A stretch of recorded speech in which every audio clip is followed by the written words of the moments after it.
Yang jelas saya datang ke sini itu mau cerita kebanggaan saya sebagai orang pesantren, produk pesantren kalau kata Gus Barak tadi. Di kampus itu saya berkali-kali ketemu doktor, profesor, dan mereka umumnya itu orang-orang yang galau, yang gelisah. Dan lucunya itu mereka memposisikan saya sebagai penasihat. Karena apa? Memang ilmu pesantren itu unik. Ilmu yang bisa menjawab problem apa saja. Mereka misalnya tanya begini, Pak Bahak, saya ini orang kampung, yang bapak saya itu utun kan, utun itu lugu, bisa menjadikan saya doktor, saya jadi dekan, saya jadi rektor. Tapi setelah di kota dengan sekian ilmu yang saya pelajari dari Eropa, dari Amerika, sekedar anak saya tidak narkoba itu sudah susah. Kok ranking? Nggak dengar anak saya ditangkap BNN itu sudah seneng saya. Artinya apa? Dia sadar ternyata kearifan lokal yang dididik para kiai menjadikan anak-anaknya jadi profesor, jadi dokter. Tapi dengan ilmu kedoktorannya orang menjadikan anaknya ranking itu susahnya bukan main. Karena nggak ada kearifan. Ilmu yang mereka anggap adalah dianggap ya, tentu tidak hakikat, eksak. Eksak saja sebetulnya tidak juga subjektivitas mereka. Misalnya begini, ini contoh sekian. Pernah saya lomba cepet-cepetan matematika. Kalau saya kan pernah dimintai konsultan sebagai badan Basnas Nasional. Mereka kalau ngitung ya zakat tijarah itu 2,5%. Mungkin zakat ziroah berapa? 10% atau 20%. Kangkang yang di sini tak pikir itu mesti bingung karena gaya poro gabet itu mesti raiso. Dan mereka tak tantang, coba jenengan bikin poro gabet, saya pakai matematika pesantren. Itu cepat saya. Karena matematika kita adalah matematika ummi. Ummi itu orang Arab, ummiyin. Gak usah diterjemah apa, ya sudah ummiyin saja. Ummiyin itu keibu-ibuan lugu. Jadi kalau nggak bisa itu ya terlalu. Misalnya 2,5%, kalau kita bilang kan rubu'ul usyur. Ya sudah 1.000 itu diusurkan dulu menjadi 10. Setelah 10 itu kan misalnya ya 1.000 berarti usurnya 100. Ya kan? Setelah 100 cari rubu'nya berapa? 25. Berarti setiap 1 juta 2,5% adalah 25.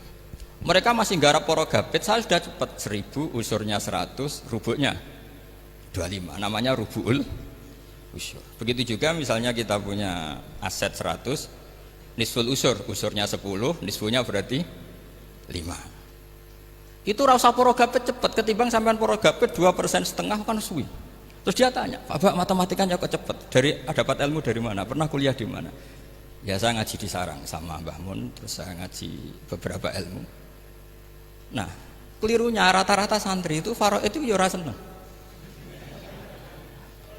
Nah, bulat. Nah ini cerita saja. Jadi kita bisa membuktikan ke khalayak ramai kalau kita tidak kalah. Khawarizm Al-Jabar terkenal di Barat, Avicenna atau Ibnu Sina itu ya dengan ilmu-ilmu umum. Dan mereka fasih sekali menerangkan ilmu medis, ilmu apa, fasih sekali. Sehingga ketika sekarang teknologi katanya adanya di Barat, di Eropa, sebenarnya mereka itu kagum sama Islam. Karena mereka ngakui bahwa di antara ilmu itu dari Islam, zaman Khawarizm, zaman Al-Jabar, zaman Avicenna, zaman Ibnu Rus dan sebagainya. Saya beri sekian contoh dan ini saya bilang tanyakan ke orang kafir yang paling inat, paling lajeb di dunia. Tanyakan ayat ini, pasti artinya seperti ini. Yaitu ketika ada fenomena likuifaksi, tentu kalau di Jogja kan ada grup ilmiah. Mereka tanya saya, Pak Bahak, apa ada teori manusia itu ditenggelamkan di bumi? Yang teori, bukan kasus, bukan peristiwa sejarah.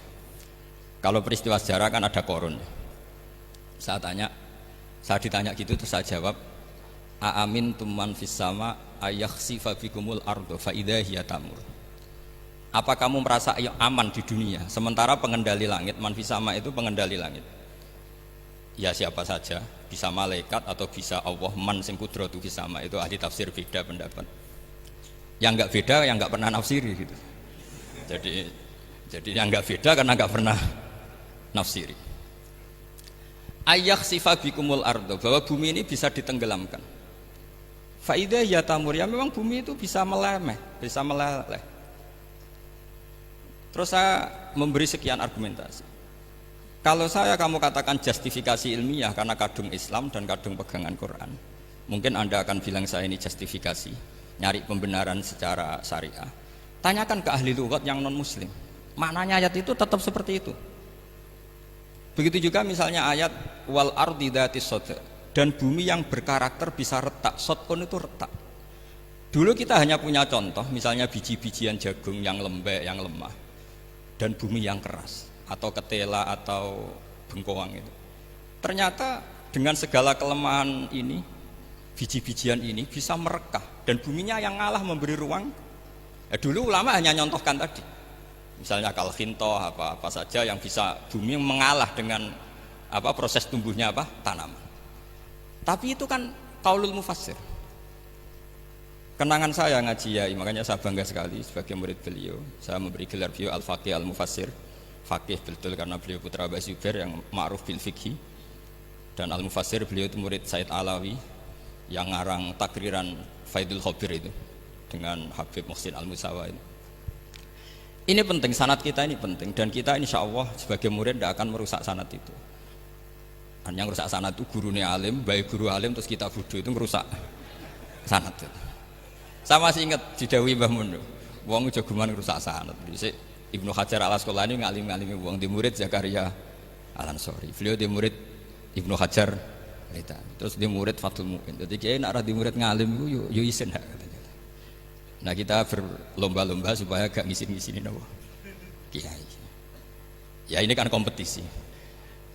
Kalau gak kasih alim ya ngaku alim saja lah supaya ya nggak apa-apa. Artinya ya cukup lah kalau di daerah masing-masing kan. Saya pernah sama satu temen itu, Gus kula wis ngalim kok iso. Kula niku tiyang Sragen. Urip kula teng kaki Joko Samudra. Jadi kok kula ngeten iki mpun alim. Ketika dia nakal dan pengurus nyurati orang tuanya, memberitahu kalau anaknya nakal, dia tenang saja. Tak tanya, kenapa kamu tenang? Bapakku buta huruf. Jadi pengurus nyurati itu ya tenang saja dia, karena dia tahu orang tuanya itu buta huruf. Kok nikmat huruf kok gue nggih, saya nak ajar. Ya tapi insya Allah barokatuh Syekhina semua itu tetap berkah. Karena itu awal hidayat di daerah masing-masing. Itu tidak perlu alim, sudah hebat itu. Karena ya nggak perlu lah. Kalau alim betul malah nggak sempat